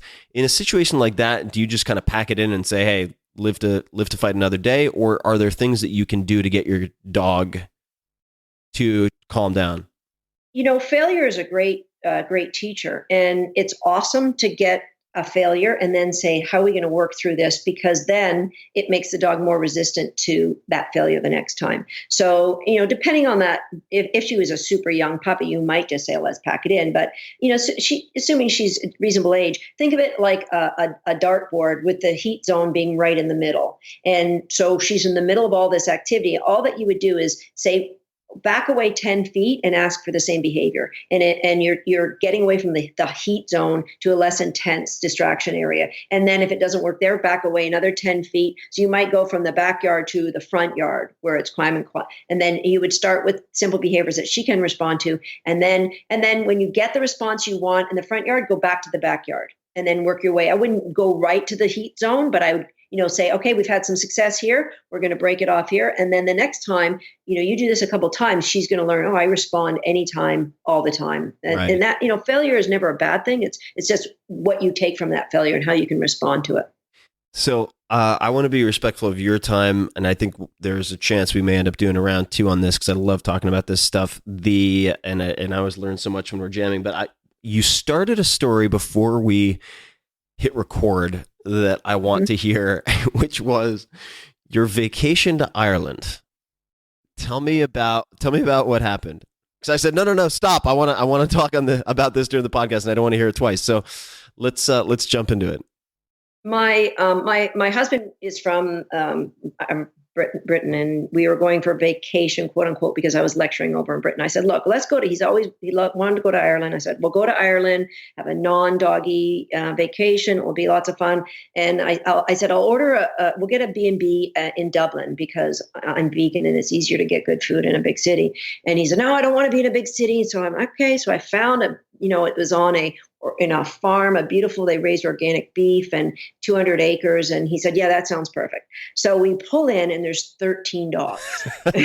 So much for the dog-free vacation. He looks at me, he said, did you know this? And he loves dogs. He just wanted a vacation for you. I said, I had no idea because it wasn't in the advertisement. I showed on the advertisement. So they had 12 field springers. And they had 11 field springers, a border collie, and a Great Dane. And they, as soon as you get out of the car, they all jump on you. And of course, it's just awesome. And they're this very sweet couple. They're all apologetic. Oh, they're terrible. They jump on us. And I said, listen, I just happen to have some like camera equipment with me. Is if you don't mind, if I video this, I can fix it for you tomorrow. And she's like, fix it tomorrow. And I'm like, did you hear what she said? Fix it tomorrow. And I explained who I was and that I could do this. So the next day we went out and we did a shoot and we fixed it. And I explained, again, it's about reinforcement and knowing if you anytime you have a behavior, you look at what do I want? I'd like my dogs to greet people when they see them. And what do I have? I've got hooligans that jump all over. Well, where's the value? Because there's reinforcement there somewhere. And so the value is these dogs are incredible social creatures and they love to greet people. And so let's change that value. So what I did was I came out with, we'd gone out for supper to a really nice restaurant. John ordered a nice steak. I took half of it off so that I could use it for the dogs the next day. And he's loving this. So then I go out there and before they can jump on me, I just reward them for not jumping on me. I take the two ones that are the real culprits, and I just reward for not jumping on me. And then they get the idea that there's going to be food on the ground, and so I wait till they sit, and then I reward that. And then I want a failure because the greatest lessons happen through failure. So then I get them all excited. What good dogs you are! So they jump on me, and when they jumped on me, I just turned my back because what they were seeking was that social attention, and I didn't give it to them. And then when they got off of me, I turned around again. And I did this 2 or 3 times until they made that connection. I've had lots of really good steak for sitting, and I got a back turn for not sitting. And so then I couldn't get them to jump on me. And I said, they're not going to jump on me anymore while I'm here. And if you just do this with a couple of friends and a couple of visitors, you're going to create a new pattern for these dogs, and they're not going to jump on people anymore. So, it's all about being present and purposeful with what you want from your dogs, and really anybody can train.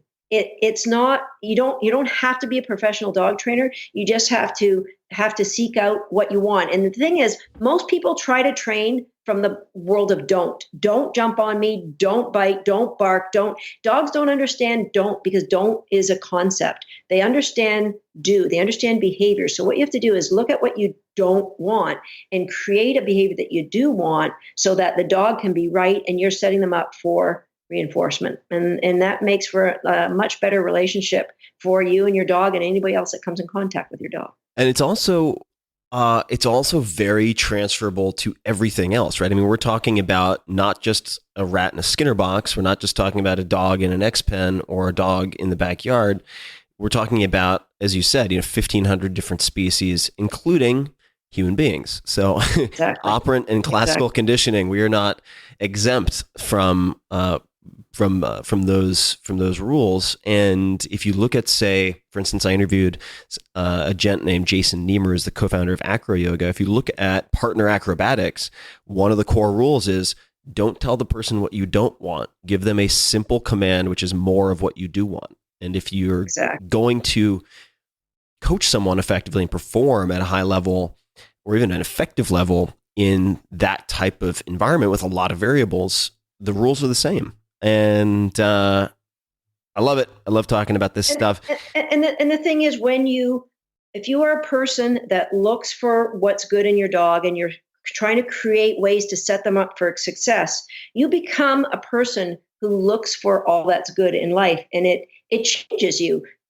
it makes you a better coworker, a better spouse, a better parent, because you're always looking for, how can I set this up for success? How can I create an environment that's reinforcing? And, it's all the same. If whatever I'm, sometimes I get asked to give marketing lectures, and I just take out the word dog and put in the word business, and we run to the races and do the same thing, right? It's the same thing. And, so I would love to wrap up with a couple of questions that I know people are going to want to ask, and then we'll talk about where people can find more about you and everything you're up to.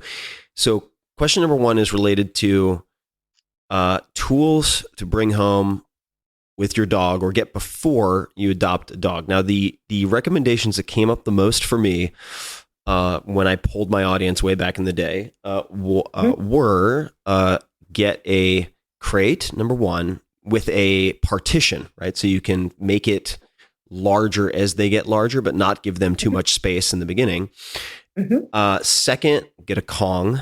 Third, get a Nature's Miracle for when they do something on the floor, so they don't go back to the same spot, which is something I learned the hard way, and it really does work. And get a clicker. Those were in effect sort of I would say, and I may be omitting something, but those were kind of the big four that come to mind. Is there anything else? Do you have anything to add to those, or anything else that you would consider?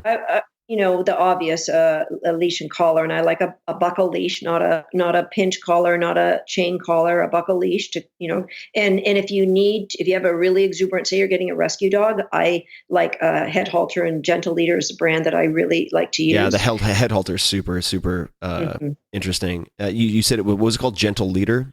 Gentle Leader is the one that I like to use. And really good quality dog food. What type of dog you mentioned, food? I like to feed raw. So, the Chewy and Stella and Chewy's is a phenomenal brand. That's when I'm in the States, that's what I buy. And really high, good quality, $20 bill treats.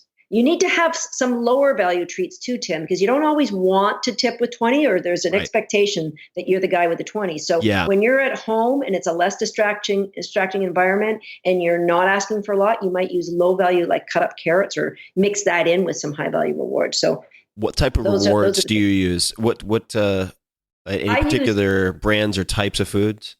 I use all kinds of different things. I like to mix it up from low value, like Origin kibble, that's super good quality stuff. That's my lower value, and I might pinch some of John's roast beef because, as I said, there's no meat in my household. But so I'll mix that up, and carrots, like raw carrots, are another really good one, especially if a little dog that might put weight on really fast. So you want to be really conscious of that, because the calories they add up fast when you're training a dog, especially if it's a rescue dog that's already full grown. They're not really growing. And crate games. So that's a video that we have that's going to help people with the understanding of the crate. And I also have a step-by-step on It's Your Choice, an ebook that they can get from us. And the way they would get that is to go to Dogs That Listen and /Tim, dogsthatlisten.com/Tim. And you can get that there. That's something that's within we have a $500 course that we keep that within, but we're taking it out for people who are listening to this podcast.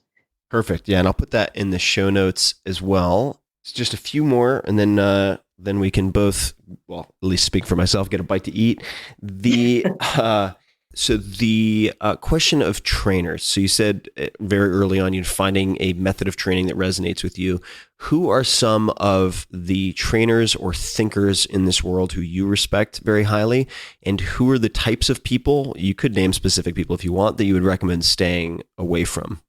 Well, the trainers, for myself personally, Bob and Marion Bailey are really the people that I've learn from, and Bob still does have some educational opportunities for people. I'm really a big fan of learning online, and when I first looked into this it was probably 6 or 7 years ago, people told me, "Oh, it's a mechanical skill. People can't learn it online." But here's the thing: when you are learning something in a classroom, you have the distraction of all the other dogs and the people and the environment, and it is the worst place for a dog to learn something, the absolute worst, because the environment is so out of your control. Mm-hmm. And if the instructor tells you to do something, you've got to try to remember that or write it down when you get to your, back into the car. But when you're learning online, you can look at a video, you can pause it, you can try it, you can go back, you can replay it over and over again. So I'm a big fan of that. Yeah, there's a ton of stuff you can get online for free. And the thing that I advise people to stay away from, anything that a person tells you that you must be the boss of your dog, they must, that's old school. Training should not be physically punishing or mentally intimidating to your dog.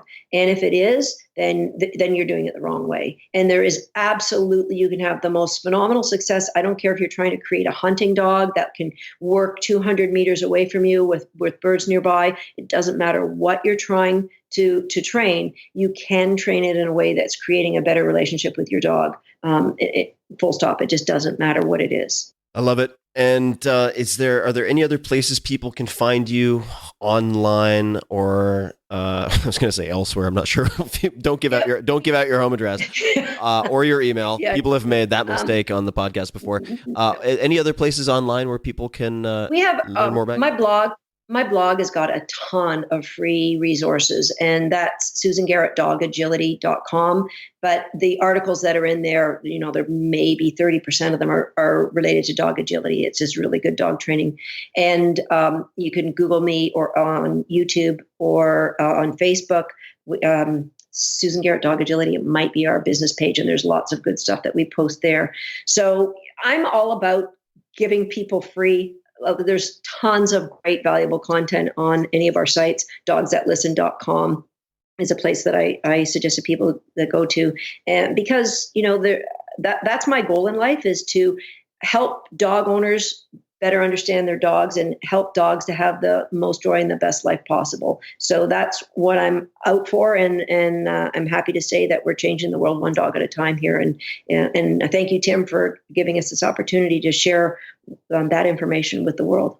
My pleasure. I think it's also changing the world one human at a time. And I think these are extremely not only useful, but fascinating principles to explore, because you start to learn about not just dog training, but behavioral modification.